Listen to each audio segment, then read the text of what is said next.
show that I think the winner of that game is going to go to the Super Bowl from the AFC. And that's no knock on the Broncos or the Patriots or anybody else. I just firmly believe that those are the two teams. Let's put it this way. If they were playing other teams, I would tell you if they were seeded.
Odyssey Sports Station.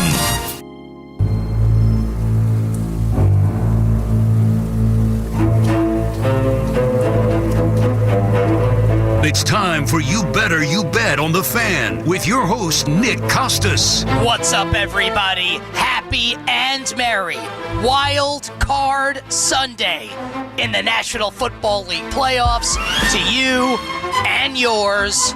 This is You Better You Bet on the Fan. Nick Costos here with you for the next 60 minutes, talking all things betting, fantasy, storylines, Wild Card Sunday in the National Football League. You can hit me up on Instagram at the Costos, TheKostos, on X, the artist formerly known as Twitter, at the Costos, TheKostos, and the YouTube page for the new show, for my new show, youtube.com/at the Costos, youtube.com/at the KOSTOS. Please subscribe to that page for all things Nick Costos content. The show presented today and always by BetMGM. Make it legendary by downloading the BetMGM app and visiting BetMGM.com. The phone number today, 888-808-1019, 888-808-1019. All right, you know how we do. Nick Costos and you, each and every NFL Sunday morning here on The Fan. Side total and props for every game on the board in the fastest show in all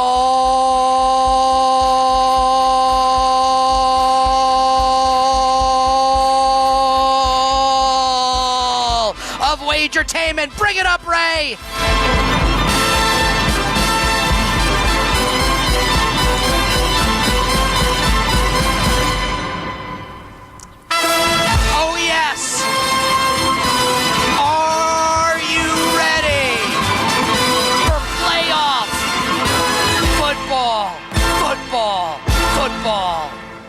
And the show starts right now. As for people watching on YouTube, the wire for my headset keeps getting caught underneath my chair. So I've now fixed that as the show starts right now. And thank you to everybody watching on the WFAN YouTube page. You guys are the absolute best. Listening on radio stations nationwide, if you're on the Odyssey app, etc., WFAN. I love each and every one of you.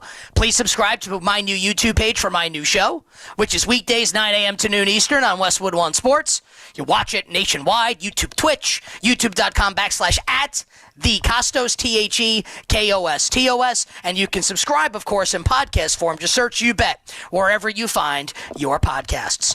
And with that out of the way, we begin with a stellar and spectacular Saturday of NFL playoff football. And yes, I will give you the analysis. I will give you the bets for the 3 games today. We will take an early look at the divisional rounds of the playoffs next week. I'm going to tell you what I think the matchups are going to be and what the projected sides and totals would be for those hypothetical games. That's all coming up in the next 60 minutes here. You better you bet on the Fan. But we got to start with yesterday. And what I'm about to say, and I mean this sincerely, and the people that know me well know that what I'm about to say is true. It's going to make me sick, physically ill. It will make me want to vomit. Yesterday, Saturday, January 10th, year of our Lord, 2026. I thought about this last night because, it's one of those days of football where, for me at least, I ain't sleeping for a while after the game ends, and I got to get up early and do the show. Just is what it is. It's that time of year because these games had me buzzing, electric, and I'm sitting there, right? I'm basking in the glory of what we've just watched, the 2 games yesterday, and I'm trying to think, what is the best day of wild card football since yesterday, right? The best 2 games that we've had on any one wild card weekend. And sadly, and Giants fans, just trust me when I say that, it's impossible that anyone took this loss harder than I did. I was, 19 years old, the year that I was going to turn 20, 2003, and I cried in a dark room in my parents' house on Long Island for 2 hours after the game ended. Yes, which says something about something. January 4th, 2003. Steelers 36, Browns 33 in the Tommy Maddox game where Kelly Holcomb, Butch Davis, and the Browns almost beat the Steelers. Pittsburgh came back to win that game. And, of course, the Giants blew a 38-14 lead in San Francisco against the Niners where Chike O'Keefer rock-bottomed Rich Seibert on the final play of the game. And I will remember, and all Giants fans will, and Trey Junkin, Matt Allen, who was the Giants punter, was such a slappy, was such a curtain jerk injury. He stunk. He was horrible.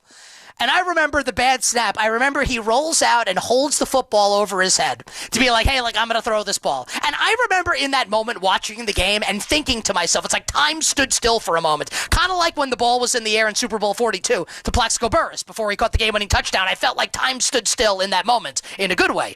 This was Matt Allen puts the ball in the air, and I think in that moment, oh my God, the season's in the hands of the punter. And Steve Mariucci, I remember after the game when they brought up, hey, it should have been a penalty on San Francisco, he said, oh well. Well, oh well, Steve, because you got absolutely annihilated the next week by the Tampa Bay Buccaneers. Oh well. So, look, from a Giants fan perspective, that day was horrific. It's actually, in my fandom, and I know it was just the wild card round, but the Giants are my favorite team. And yes, the Giants lost Super Bowl 35 to the Ravens, but that game was over before it started. That's the worst loss for me in my life as a sports fan. But look, from an objective standpoint, bystanders watching the games, that's probably the best wild card day ever until yesterday. With the Rams beating the Panthers in heart-stopping, thrilling fashion, come-from-behind fashion at the end of the game, 34-31. And then the Chicago Bears completing a pretty epic second-half comeback. Down 18 points at halftime, 15 points to start the fourth quarter, and the Bears come all the way back to win 31-27. And I'll start with the Bears-Packers game, and there's a ton to unpack from it. And for all the Giants fans out there, some of this, I believe, is going to impact the New York Football Giants head coaching search. And I will explain why in a little bit. And I can't guarantee that I'm going to be right about this, but I feel very strongly that I'm going to be right about this. And we can credit the Bears, and they deserve credit, and I will credit them shortly, but we need to call a spade, right? You watched the game last night. The Green Bay Packers choked this game away. This was a pretty epic choke job by the Packers, right? And it's funny because I mentioned the Giants choke against the Niners following the 2002 season, right? And now on all the graphics that you're seeing today, like biggest blown fourth quarter leads on Wild Card Weekend, like it's Giants, Niners, and this. And then like Cowboys, Niners in 1972. Like that's what this was. This was a collapse. This was an unforgivable loss. And look, the Bears played well, such as like San Francisco played well against the Giants. But like the story of that game was not San Francisco playing well. The Giants collapsed. In the same way that last night's game was way less, for me at least, about the Bears coming back. That has something to do with it, and way more about Green Bay collapsing. And yes, Brandon McManus, the Packers kicker, was an absolute scrub in this game. I'd be shocked if he ever kicked another game. If he does, like there should be a federal investigation. Like who does he have pictures of in the Packers organization? Missing 2 field goals and an extra point as Green Bay loses by 4. So yeah, he stunk. And yes, the Packers wide receivers had a ton of drops, including in memory of Jaden Reed. Shout out to my guy Sugar Ray Martell, on his way to the Patriots game tonight. Love you, Sugar Ray. And yes, the Packers defense allowed 25 points in the fourth quarter to Caleb Williams, Ben Johnson, and the Chicago Bears. But look, when you are considering what happened last night with the Green Bay Packers, there is one central guilty party who stands above the rest. And whether you, the listener, or you, the viewer, whether you think what I'm about to say is right, wrong, or indifferent. And to be clear, I kind of lean towards, I'm not like all the way there with the way it went, but I lean slightly towards it being wrong. I think the Green Bay Packers are going to fire Matt LaFleur. I think Matt LaFleur has coached his final game for the Green Bay Packers. And if that's true, and like I said this to some people last night, and they're like, oh, how could you think that? It's like not even an opinion by me. Like there have been reports, there's smoke around the situation with Matt LaFleur. Ian Rappaport of NFL Media tweeted yesterday that following the end of the season, whenever it is, Matt LaFleur is going to meet with Packers brass, and the hope is that they're able to work out an extension. Like that's not he's getting an extension. That is the hope is they're going to work out an extension. And then they blew this 18-point halftime lead at their biggest rival and choked the game away. Like he's got one more year on his contract. Like he's going to get a multi-year extension after that. This is the Green Bay Packers. He's going to be a lame duck head coach going into next season? Like come on. So look, I can't guarantee that they're going to fire LaFleur. Maybe he comes back. Maybe they do extend him. Maybe I'm wrong. But I think if I had to guess right now, if I were a betting man, I am. I'd bet he's out. And now that takes us to John Harbaugh. So we can start connecting dots, right? Remember what I said in this show last week, and people thought I was crazy, and then it happened. The Ravens blew it last Sunday night against the Steelers, eliminated from the playoffs, and I said on these airwaves last week, if the Ravens lose, they're going to fire John Harbaugh. The Ravens lost, they fired John Harbaugh. And in that moment, when the Ravens fire John Harbaugh, everybody said, will he come to the Giants? And I'm not saying he won't. But what I also said was, if you're John Harbaugh, 63 years old, John Harbaugh's, he's never going to go coach the Miami Dolphins. Like, Miami can't win next year. John Harbaugh wants to win. There are a couple teams, and I said this days ago, heading into Wild Card Weekend, that have teams and situations ready to win, that could be firing their coaches if things go awry. We are 1 for 1 in that happening right now with Matt LaFleur and the Green Bay Packers, right? And I think we may go 2 for 2 later today if the Buffalo Bills lose to the Jacksonville Jaguars, in which I think it's probably curtains for Sean McDermott in Buffalo if that happens. So when it's announced late last week, like during the work week, that John Harbaugh's not taking any coaching interviews until next week, I had some people, well, he's just trying to gather his thoughts. And, decompress. Or, and hear me out, he's waiting to see which Super Bowl caliber roster is going to have a coaching vacancy next year. Be real here, right? Harbaugh's not my first coach, my first choice to be Giants coach. I prefer Kevin Stefanski, but I'm not going to bitch, moan, and complain if the Giants hire John Harbaugh. He won 1 million games, right? Won a Super Bowl. But if you're John Harbaugh and your choices are the Packers or the Giants, And the insinuation is not that Green Bay is like a legacy franchise than the Giants. I'm not saying that. But be honest. Which team's closer to contending for a Super Bowl? And be honest. Because I know there are a lot of delusional Giants fans who are like mentally ill who think that like this team is a Super Bowl caliber team. Like, I'm sorry, it's not. It's just not. And that doesn't mean they can't get there. It doesn't mean that. But again, which team's closer to winning in 2026? The Packers or the Giants? The Bills or the Giants? If the Bills lose and fire Sean McDermott. So I think like this was a bad result last night for the New York Giants coaching search. Especially if you're out there listening or watching the show and you wanted John Harbaugh to be the coach of the Giants. Because I think now, like, if the Packers fire LaFleur, you don't think they're going to have a conversation with John Harbaugh? Like, come on. Come on. You don't think that's going to happen? And as far as LaFleur goes, you know, I think he's a good coach, and he's a really good offensive play caller, even if he kind of like spit the bit in the second half. But I mean, he's won a million games. But I think kind of with LaFleur, while acknowledging that I actually think, I think the Ravens should have fired Harbaugh. If the Bills lose today, I think they should fire McDermott. I actually think the Packers should run it back with LaFleur. But if you wanted to build a case against it, Green Bay missed the playoffs in 22, which is the Detroit Lions beat them on Sunday Night Football in the final game of the season to knock them out. That's like the, oh wow, Dan Campbell's really building something here game. Aaron Rodgers' final game as a Green Bay Packer. And in each of the last 3 seasons, the Packers are the 7 seed in the NFC playoffs. Now, I am far from the first person to say this, but it needs to be said. Under the old format, the Green Bay Packers would have missed the playoffs 4 years in a row. Haven't gotten to a Super Bowl with LaFleur. He's been the head coach since 2019.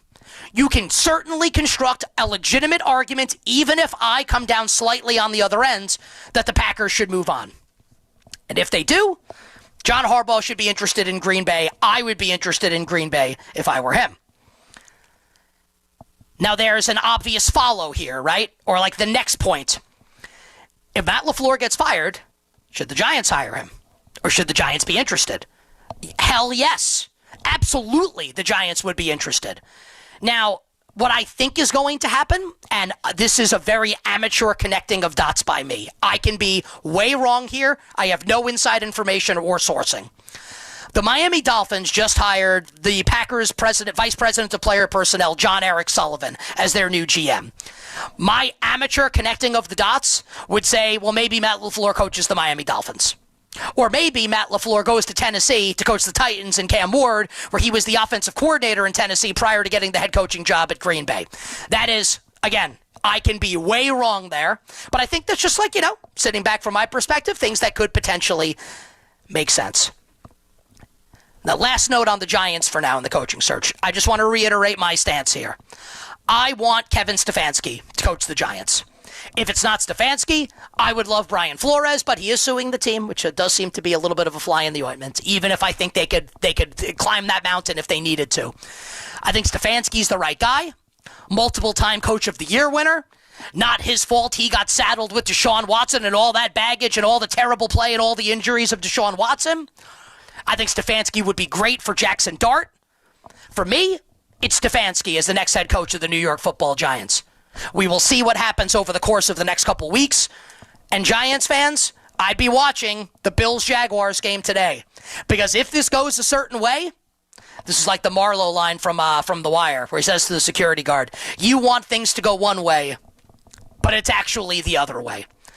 Where McDermott gets canned, whether you think it's right, wrong, or indifferent, and then does he become a candidate for the New York Giants head coaching job or other coaching jobs in the NFL? All things that merit your consideration. You, the listener, you, the viewer, especially if you, like me, root for the New York Football Giants. Now let's talk about the games.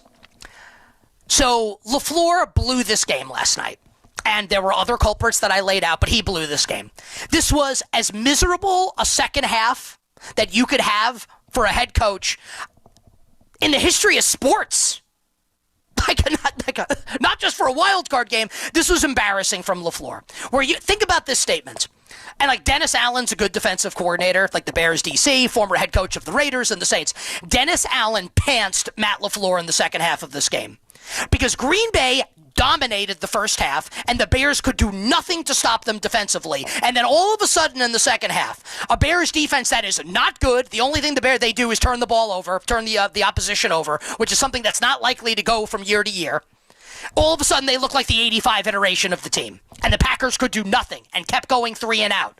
And Matt LaFleur wasn't aggressive with the lead like he needed to be, especially early in the second half. And Matt LaFleur, using ridiculous timeout usage, so they only have one at the end of the game. These are things that you don't just get to the end of the game and say, wow, they blew it. These are things where he does them in the moment, and you're thinking to yourself, if you know ball, what's he doing here? How could this be what it is?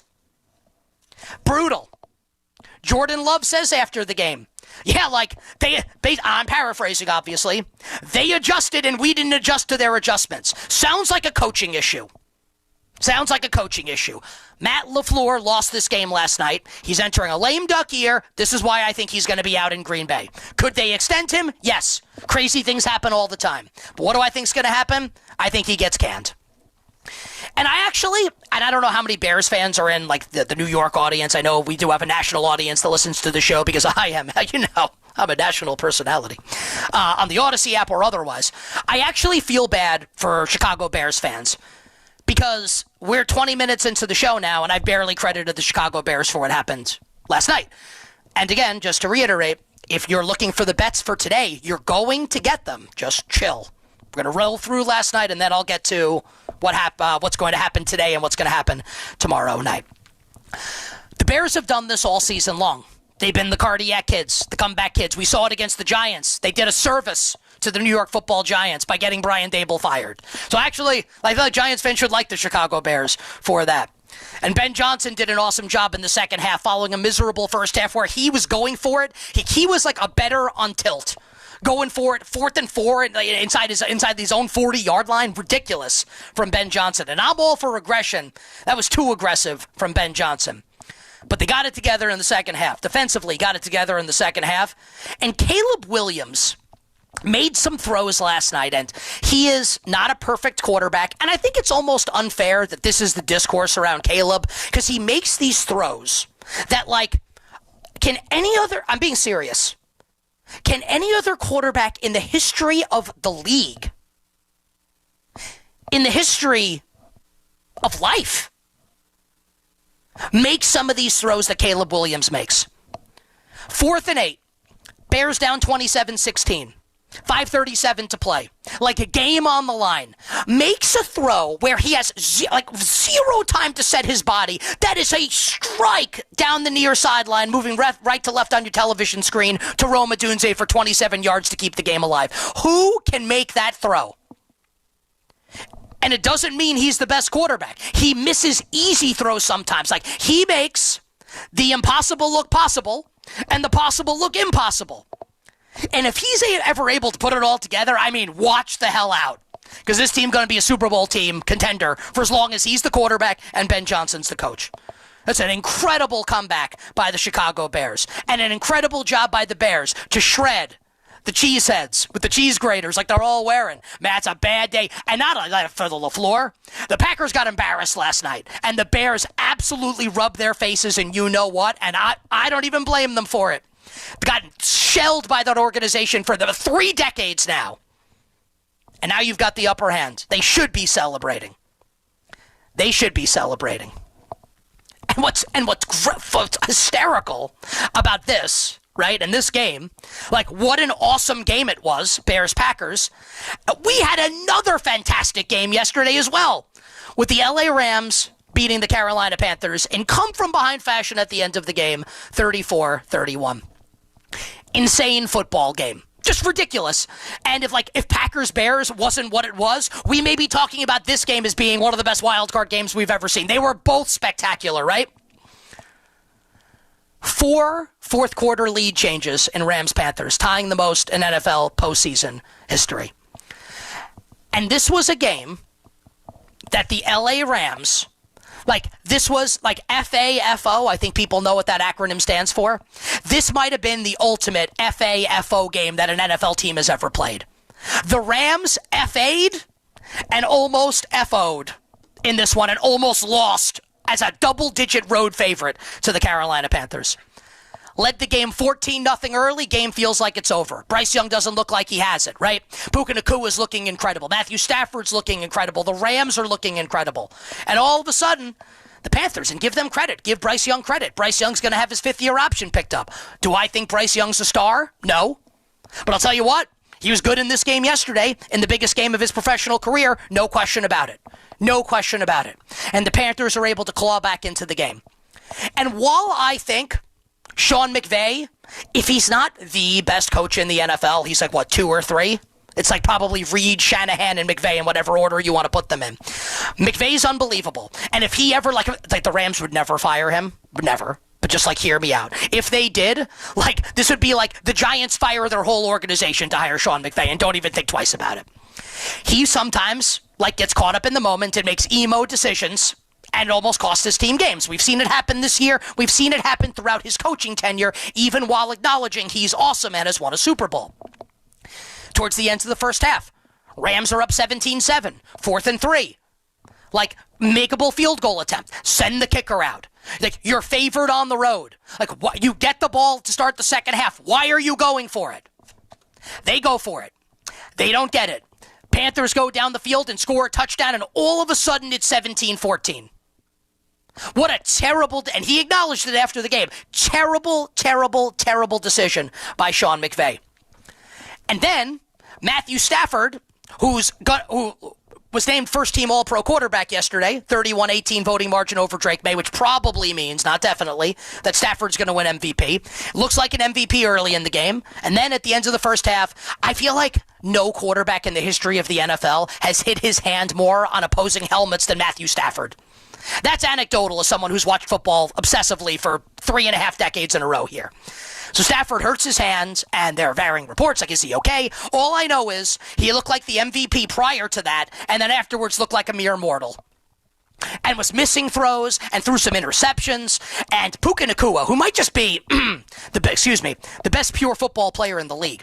At the play of the game where Stafford throws basically an interception in the end zone on a terrible to nobody, and Puka Nacua decides to channel his inner Darrelle Revis and be a defensive back and break it up. And the defensive back for Carolina can't bring the ball in, and the ball squirts out, and the Rams keep possession. Unbelievable play there by Puka Nacua. And Carolina could have won this game. The Rams special teams have let them down all season long to the point that, and I actually hated to see this, because Chase Blackburn intercepted Tom Brady in Super Bowl 46, right? Won a Super Bowl with the Giants, was the Rams special teams coach. He got fired towards the end of the season by Sean McVay. First time McVay has ever made a coaching decision in season to fire a coach, because the Rams special teams were brutal. And the Rams special teams let them down again yesterday, and will probably let them down again at some point in this postseason, and we can talk about it if it'll be next week or not. As the Panthers block a punt with the Rams with the lead late in the fourth quarter, Carolina scores to go up 34-31. And then it comes down to it. And if you love football, and if you love sports, and if you love drama, baby, the big favorite with the MVP quarterback trailing on the road with one drive to win the game. And in that moment, Matthew Stafford became the MVP. 7 plays, 71 yards, a sick touchdown pass to Colby Parkinson to give the Rams the lead, and the Panthers have a very pathetic 4-and-out sequence from there to end the game. And that is the Rams winning. An extremely, Bears-Packers result, I don't think really matters as far as who's going to win the Super Bowl. I don't think the Bears can win the Super Bowl. And I think the Packers would have gotten stuffed into a locker next week in Seattle if Green Bay had won. But the Rams beating the Panthers absolutely will have an impact on who wins the Super Bowl. Because the Rams can win it. They absolutely can. And you'd have to imagine that the Rams will now play better next week and a cleaner game next week than they did yesterday against Carolina. And the most likely outcome right now, and we'll do this at the very end of the show, in full, is the Rams at the Seahawks next week, part 3. Betting market of that game likely to be Seattle, the smallest of small favorites, pick the winner of the game. Who do you have? Rams and Seahawks in Seattle, if that's the matchup, divisional round. An exceptionally consequential result for the NFC playoffs.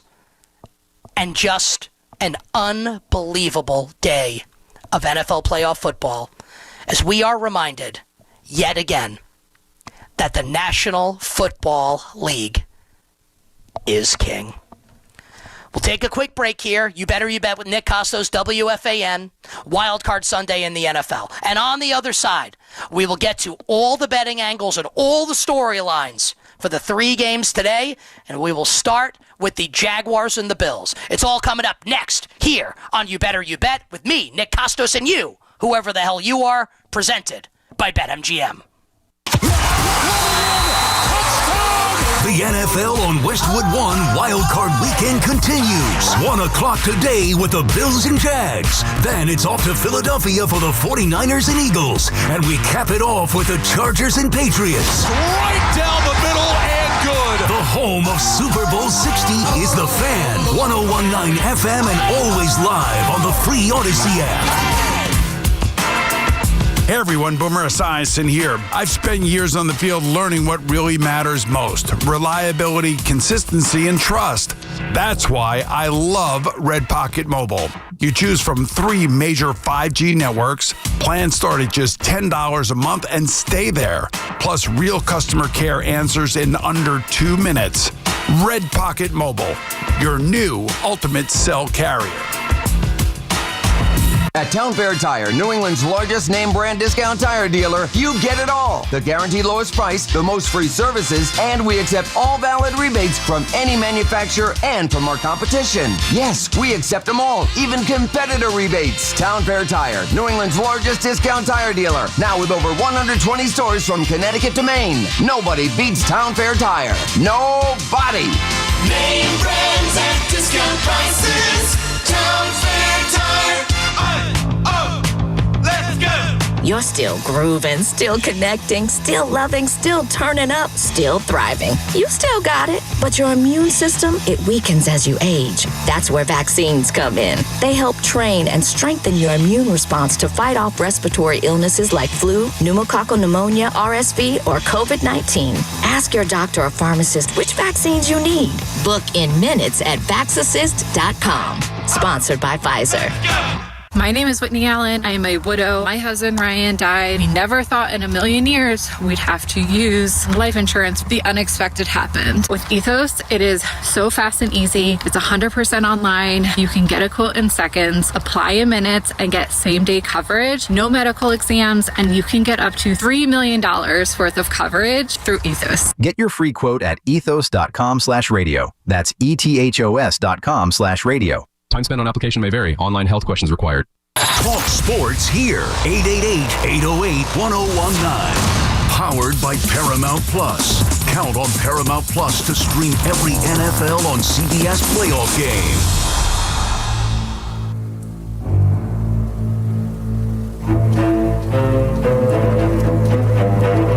It's time for You Better You Bet on The Fan with your host, Nick Costos. All right, let's keep it rolling here. Wild Card Sunday in the National Football League. What a great day yesterday. We can only hope that we get great games coming up today. And we will start our preview of today's action with a game, and I told you this earlier in the show, that I think could be very consequential and impactful on the New York Football Giants head coaching situation. Because we start in Duval with Liam Cohen, Trevor Lawrence, and the Jacksonville Jaguars, a 1.5-point home favorite against Josh Allen, Sean McDermott, and the Buffalo Bills. The total in the game is 51.5. And betting-wise, I think this market is fascinating because we have seen, and like there's still hours before kickoff, so a lot can change in the betting market in between now and kickoff of the game, and this is the first game coming up today, where we have seen basically the entire season, the Bills, and we see this every year, and I've talked about it for years, both on like my regular show and on this show on WFAN. There are teams that get bet every single week, just without fail. And this year, the Bills have been one of those teams. Like, even consider back on December 28th when the Eagles beat the Bills in Buffalo, but the Bills got slammed on game day out to a 3-point home favorite. Like, the Bills generally get bet.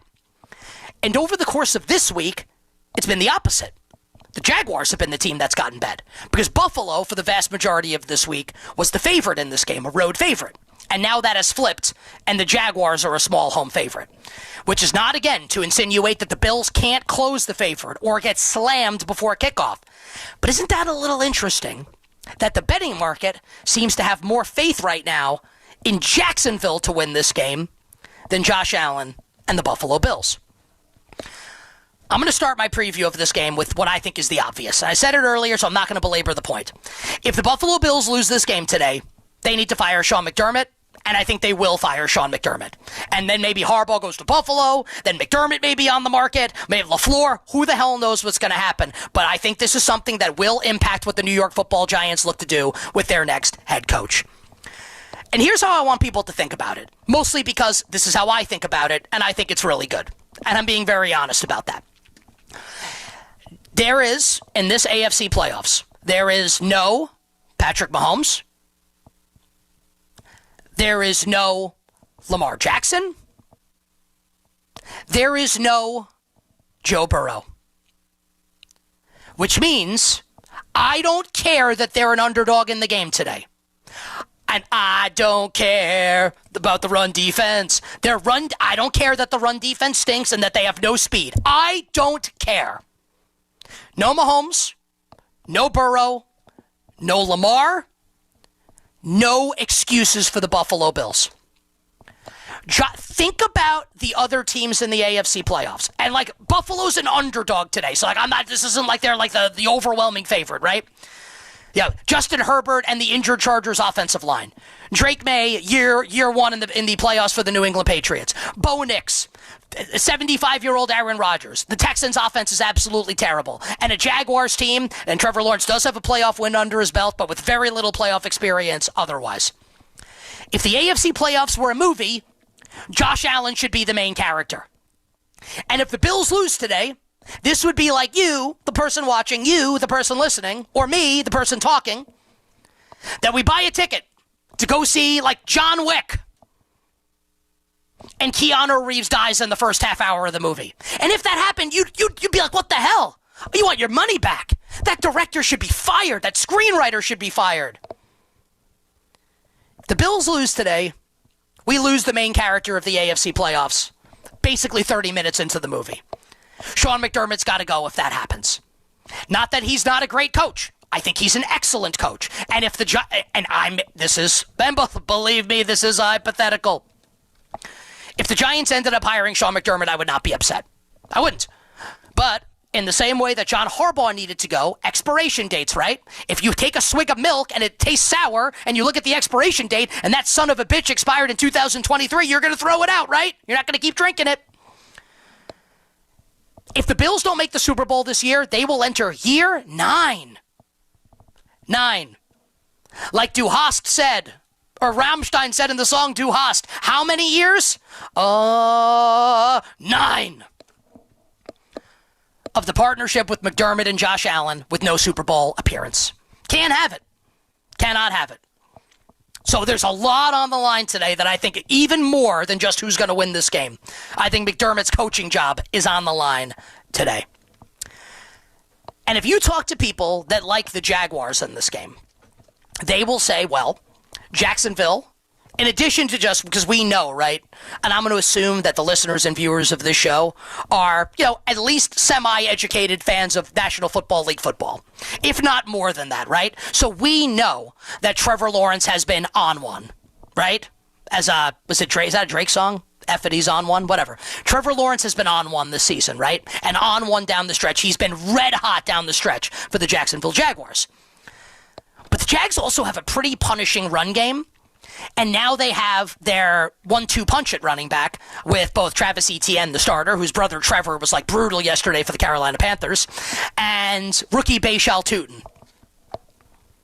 And obviously they're going to try and run the ball because the Bills can't really stop the run. And then that opens up the passing game. And here's Trevor Lawrence to Jacoby Myers, the law firm. and to Brian Thomas Jr., and to George's great-great-great-grandson, Parker Washington. Bills are in trouble in this game, right? Here's how I see it happening. And this is where I'm going to ask you, our listeners and viewers, to put on your best pair of walking shoes, whatever it may be. For me, it's like I love Hocus. They don't pay. I don't get paid to endorse. I'm just saying, like that's my. If I'm going walking or running, give me a pair of Hocus. I like my Hocus. Let's take a walk down Narrative Street, and I'm going to ask a question. And I'm going to do what we call in the broadcast industry. I will lay out for a few seconds and leave it to you to answer the question in your own head. And it's like a little like Francesa imitation by me, the great Mike Francesa. I'm not going to do the voice. My voice is screwed up enough.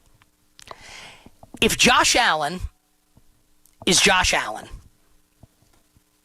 and he's Superman, and he puts the cape on, who wins the game? If Josh Allen is Josh Allen, and I'm not talking Josh Allen, capital J, capital A, to start the first and last name. I'm talking all caps Josh Allen, the MVP Josh Allen. Does it matter what Jacksonville does, or are the Bills just going to win? I think Buffalo just wins, if that's the case. Now, I'm not going to BS you, our listeners and like I have a bet that I like way more today than Buffalo to win this game. Way more. And candidly, if this were a game at 1 o'clock on an NFL Sunday in Week 10 with 6 other games, 7 other games, 8 other games around it, I wouldn't bet it. But it's an NFL playoff game. So I'm going to bet it. Please bet responsibly. Always. So if you lose all your bets today when your head hits the pillow tonight, you are not miserable. I've been there. You don't want to feel that way. Please, please, please, please, please, please bet responsibly. I think the Bills are going to win. I don't say that with a ton of confidence, but I'll take Josh Allen in Buffalo to win the game because I think Josh Allen will be Josh Allen. And if Josh Allen's Josh Allen, is he Jim Kelly? I don't know who he I don't know who he would be in that instance. I guess he'd be Josh Allen. So give me the Bills. Prop in this game. Dalton Kincaid, over 41.5 receiving yards. Buffalo's best tight ends. Like, their receivers stink. Kincaid has been, when he's been healthy, the best weapon for Josh Allen, so let's lean on him. Dalton Kincaid, over 41.5 receiving yards, anytime touchdowns. I'll have small ones on Ray Davis and Ty Johnson's, Buffalo's backup running backs, to James Cook.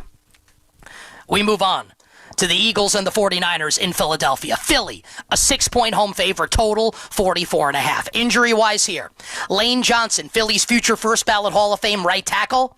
We had thought he was going to play in this game, and he still may, but being called a true game-time decision. I have no idea if he's going to play or not. It matters a lot if he plays.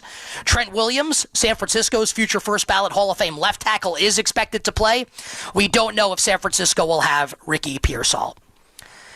Now, if you're listening to me or watching me say Philly's a 6-point favorite, you should probably hear that and be like, wow, like, that line sounds pretty big. It does. And that's because the Niners are the walking wounded, specifically on defense, where Nick Bosa's out for the season and Fred Warner may come back if the Niners win a couple games, which I don't think they will.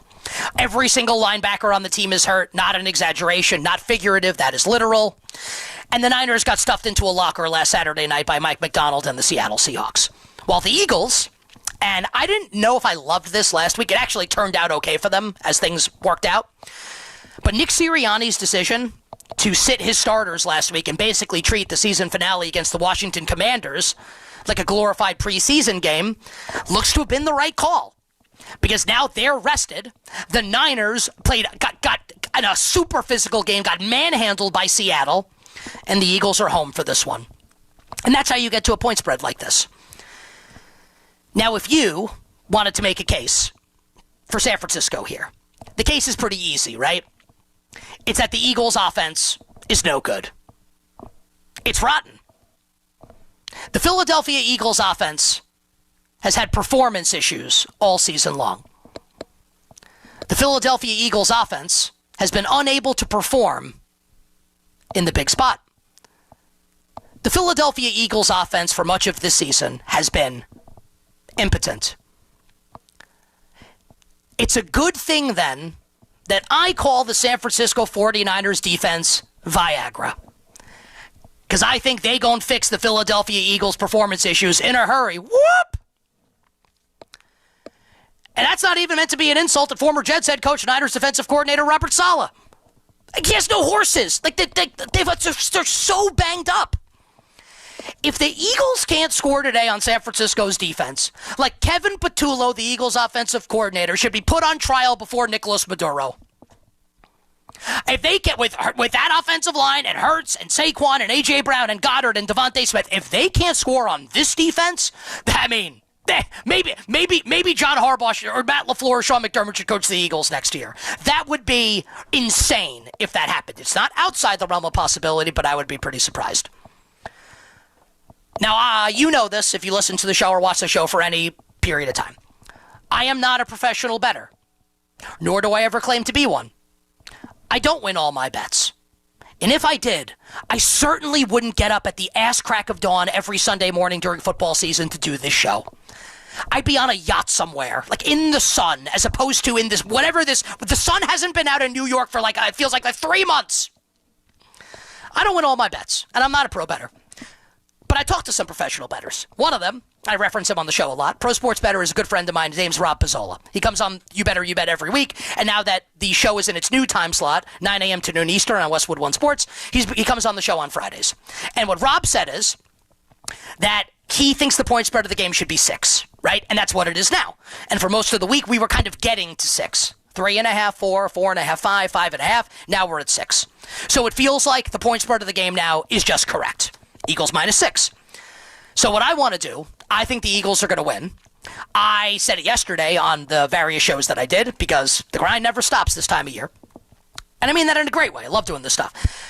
I have a money line parlay with the Rams that won yesterday by the skin of its teeth. Indiana to win the national championship game next Monday night against Miami. And the Philadelphia Eagles to win today against San Francisco. Like, will the Eagles win by 10 within the realm of possibility? I just think they're going to win. Give me the Eagles to win today as part of a moneyline parlay piece. Yardage prop, Saquon Barkley over 81.5 rushing yards. Like, we talked about this a lot during the season, right? When we're talking fantasy, we're talking props, that the Eagles made a concerted effort to, rest Saquon a little bit since he had 9 million touches last year, right? En route to the Eagles winning the Super Bowl.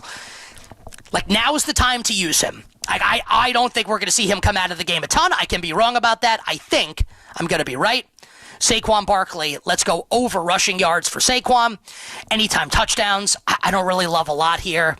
I guess if I had to, Jawan Jennings for the San Francisco 49ers. Last game for today, and then we'll take a break, and on the other side, we'll talk about a little on Monday Night Football, and I'll roll through the bracket, right? Sunday Night Football tonight. Patriots and the Chargers from Foxborough. New England, a 3.5-point home favorite. Total in the game is 45.5. The big one here, injury-wise, is that, underrated R&B singer Omarion, like Omarion Hampton, dun, dun, dun, dun, dun, touch. Omarion Hampton's going to play tonight for the Chargers, looks like. Banged up all week, didn't play last week. Chargers sat their starters. We'll talk about that in a second. Omarion Hampton telling reporters on Friday he's going to play in the game. So we'll see, but it looks like he is going to play. And we don't know the status yet of Patriots receiver Kayshawn, booty, booty, booty, booty, rocking everywhere. Bubba Sparks smiling somewhere right now. So last week, Chargers-Broncos in Denver. Jim Harbaugh opts to sit his starters, despite the fact that the Chargers could have potentially, they couldn't win the division, but they could have improved their seeding. And Harbaugh said, you know what? It's more important for me to rest my guys. Most notably, of course, quarterback Justin Herbert, who kind of resembles now like the knight from Monty Python, missing limbs, broken hands, getting battered and bruised all season behind a Swiss cheese offensive line, missing all pro tackles and Rashawn Slater and Joe Alt. So obviously, no issue with Harbaugh's decision to do that, right? With Jim Harbaugh's decision to do that. I wouldn't be surprised if it came out at some point, and I don't know if it ever will, that one of the other reasons that Jim Harbaugh wanted to lose last week, or not lose, but, sit his starters, is so they could get into a matchup against New England. Which is not to imply, and I always have to be careful about this nationally because there's a huge Boston fan base of the show. Up here, it's probably a lot of Jets fans who hate the Patriots who will love to hear this. But I mean this sincerely. It's not meant to be disrespectful to Drake May or New England. if you've been listening to me for any amount of time, you know I think Drake May's an absolute stud and thought it last year, in his rookie year, playing for Gerard Mayo. The Patriots defense is not good. Like, it's not. And Drake May could win MVP, and he's great. Also, the Patriots played just an embarrassingly easy schedule this season. That is not opinion, that is fact.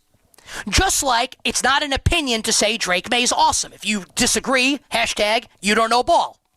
Drake May can be great, and the Patriots schedule could be easy, and the Patriots defense isn't that good. All of these things can be true in concert, right?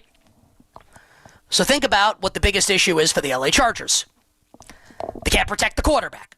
Justin Herbert gets destroyed every single game.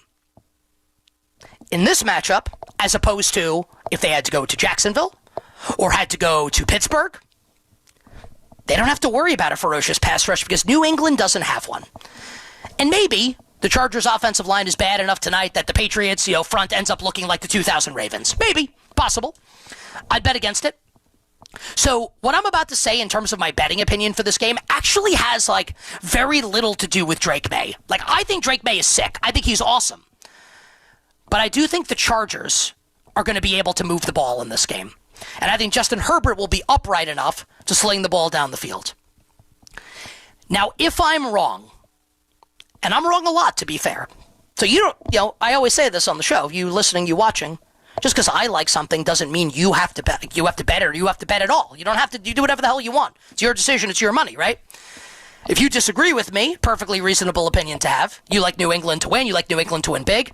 There is definitely an outcome that takes place here where the Patriots win big, where they can't protect Herbert and Drake May goes bombs away on the Jesse Minter-led LA Chargers defense, right? That could happen. So if you like the Patriots, maybe consider betting Patriots alternate spreads. 9.5, 6.5 to win by 7. I could see it. But how do I want to bet the game? I'll take the points with the Chargers, plus the 3.5, and I will back it up with a small money line wager on the Bolts. And if the Patriots lose, it doesn't mean Drake May stinks. It means that this is the best possible matchup that the Chargers could have hoped for. As far as a prop for this game, I want to bet Justin Herbert over passing yards. My sense is, with a chance of snow in the forecast tonight in Foxborough, that number will come down as we approach kickoff. So that's going to be something I look to bet before the game starts. Justin Herbert over passing yards for the Chargers at the New England Patriots. One more quick break, and we will close the show in moments with my quick thoughts on Monday Night Football, the Texans at the Steelers, and how I see the rest of the postseason bracket playing out. You Better You Bet on WFAN. Nick Costos here with you, presented by BetMGM. It's the Carton Show with Craig Carton and Chris McMonagle. Afternoons 2 to 7 on the Fan, 101.9 FM. Live in studio, Rob Manfred. I want to ask you about realignment. Can we envision a time where Yankees and Mets are in the same division? I think if you did it, I think you would try to keep the two team cities separate. Get the Carton Show on demand. Available on Apple, Spotify, wherever you get your podcasts, and the free Odyssey app. We all hear the radio ads about the IRS. They tell you to be afraid, to be scared, and they try to frighten you into calling. I'm not here to do that. Tax Relief Advocates is different. TRA is here to tell you that if you owe money to the IRS, whether it's $5,000, $50,000, or $500,000, we have a solution. It doesn't matter if you're sitting in your car, at work, or with your kids. No matter where you are, call now. 800-575-9834. Don't lose hope. TRA can eliminate or reduce what you owe to the IRS. Generous programs are now available that can give you a fresh start. Our passion is taxes and helping individuals fix their IRS problems. We have over 1,000 5-star reviews on Google and an A+ with the Better Business Bureau. You don't need to be afraid of the IRS any longer. End your tax nightmare today by visiting us online at TRA.com or call 800-575-9834. That's 800-575-9834. Tax Relief Advocates. Real solutions for real people. Hey, football fans, picture this. You bet on your favorite player to score the first touchdown in the game, but his teammate scores instead. If this happens, BetMGM wants to give you another chance at the end zone. With BetMGM's second chance promotion, you'll get your stake back if your first touchdown scorer scores second instead. That's right. Bet on any pro football player to score the first touchdown of the game. If you're right, you win. If your player scores second, you get your stake back in cash. With BetMGM's second chance offer, you have a chance to keep the fun going after the first player crosses the goal line. BetMGM and GameSense remind you to play responsibly. See BetMGM.com for terms. 21 plus years of age or older to wager and physically present in New York and New Jersey only. Existing customer offer. Subject to eligibility requirements. Rewards paid back in unrestricted withdrawable funds. Gambling problem? For New York, call 877-8-HOPE-NY or text HOPE-NY. For New Jersey, call 1-800-GAMBLER. Never have I ever called my sister from the finish line of my first marathon. Hello? You won't believe where I am. Are you running? Mile 26. I'm gonna make it. Switch to T-Mobile's 55 Plus plan and get iPhone 16e with its advanced camera system on us. Plus 2 lines for just $30 a line. Guys, I can't believe it. I knew you could do it, babe. That was amazing. Mom, how do you feel? I feel great. I can't feel my feet. Let's take a picture, and then you may carry me to the car. Share every stride, every mile, every memory on America's best network. Switch to T-Mobile's 55 Plus plan and get iPhone 16e on us and 2 lines for just $30 a line. With 24 monthly bill credits and 2 eligible port-ins on Essentials 55 Plus for well-qualified customers with autopay plus taxes, fees, and $35 device connection charge. Credits end and balance due if you pay off early or cancel. Contact us. Finance agreement 128 gigabytes, $599.99 required. Best mobile network in the U.S. based on analysis by Ookla of Speed Test Intelligence data 1H 2025. Visit T-Mobile.com. It's good to let it out by calling the WFAN Sports Fan Helpline, 888-808-1019. Powered by Paramount Plus. Count on Paramount Plus to stream every NFL on CBS playoff game.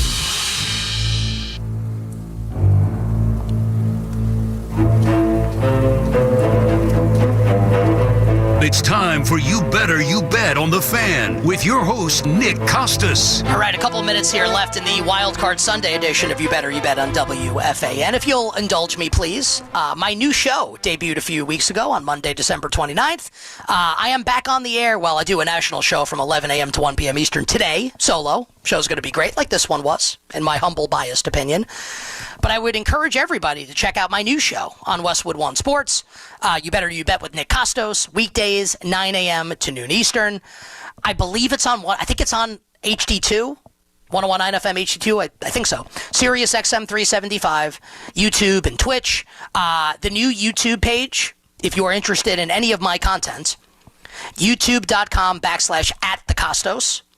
youtube.com/@thecostos, THEKOSTOS, and you can follow me on all social platforms, the ones that I'm on at least, like I'm not on TikTok.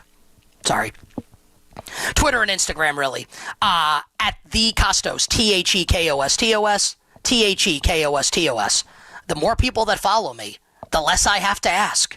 THEKOSTOS, and subscribe to the show in podcast form as well, if you like what you hear today, which I think you do.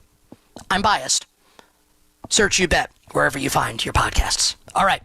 We will hand the baton over to Mark Malusis coming up in a few minutes, but until then, Monday Night Football tomorrow. Wild Card Weekend wraps up in Pittsburgh with Aaron Rodgers and the Steelers hosting C.J. Stroud and the Houston Texans. Houston right now is a 3-point road favorite. Total of the game is 38. Now listen to me and what I'm about to say and how I'm going to say it. I am about to say something with a lot of confidence. It does not mean that the outcome of the game is going to be what I think it's going to be. These things are wrong all the time. I'm wrong a lot. My most confident wager of Wild Card Weekend, and I bet a better number, but at 3 I still like it, is the Pittsburgh Steelers tomorrow night as a home underdog against the Texans. This doesn't mean that Houston can't win like 17-3, even though DK Metcalf is back for Pittsburgh. I don't trust this Texans offense. I don't trust the Texans' offensive line. It's Pittsburgh as a home dog in the postseason in primetime with Mike Tomlin and Aaron Rodgers. Feels like a good spot to take 3 points. Now, what I'm about to say has no bearing on anything. It does not indicate anything that will happen in tomorrow's game, but I want to say it for reasons which will become apparent in moments. The Pittsburgh Steelers, this is a true story. The Pittsburgh Steelers have not lost a Monday Night Football game at home since they lost to the Ray Handley-led New York Football Giants in 1991, which means nothing and doesn't mean they won't lose tomorrow. But I wanted to say something positive about my favorite football team. Give me the Pittsburgh Steelers tomorrow night, plus the points against the Houston Texans. Okay, now let's talk about the bracket and how things are going to shake out. So the Bears winning last night means that Chicago obviously hosts a game next weekend because the Bears are the 2 seed in the NFC. So the Seattle will host a game and Chicago will host a game next weekend. Now let's just play out what the most likely outcome is in the NFC, which is the Eagles, whether or not you think they're going to cover the spread today. Philly is a 6-point favorite. So the Eagles are likely to win.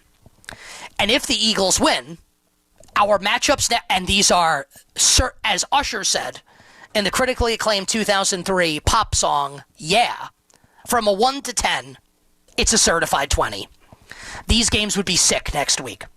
So if Philly wins today, we would get Eagles at Bears in a rematch of the game in Philly on Black Friday where the Bears trampled Philadelphia. And we would get round 3. And I kind of want to do like the Street Fighter voice here, Street Fighter 2. Round 3, fight! And if one of the teams won in shutout fashion, the voice would say, perfect. Round 3 of the Rams and Seahawks in Seattle. There are domestic sports books. BetMGM is not one of them, but BetMGM is where, if you're going to bet, you should bet. But there are look-ahead lines up. And this is for you, the listener, you, the viewer, to get ahead of this. Think about this for next week if Philly wins. Philly would open as a 3-point road favorite in Chicago, 43.5 the total. The Seahawks would open as like a 1-point home favorite against the Rams, 49.5 the total. I think both road teams would win. I think the Eagles and the Rams are the 2 best teams, not just in the NFC, but in football.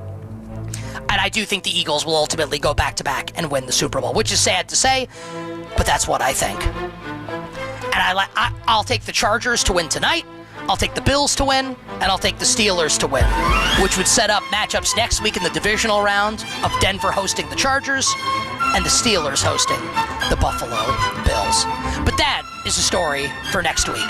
For now, I must bid you adieu, goodbye, mwah, and good night. That's Kenny Omega's catchphrase. Now I'll give you my catchphrase.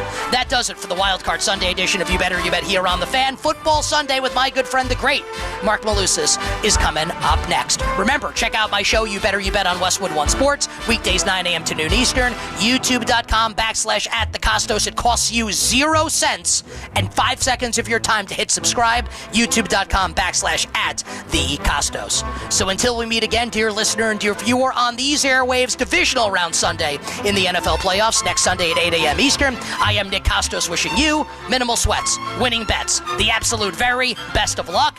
Let's get it today. Wild Card Sunday in the NFL. Talk sports after hours with Tommy Lugauer, 7 to midnight. WFAN, WFAN FM, WFAN FM HD1 New York, and Odyssey Sports Station.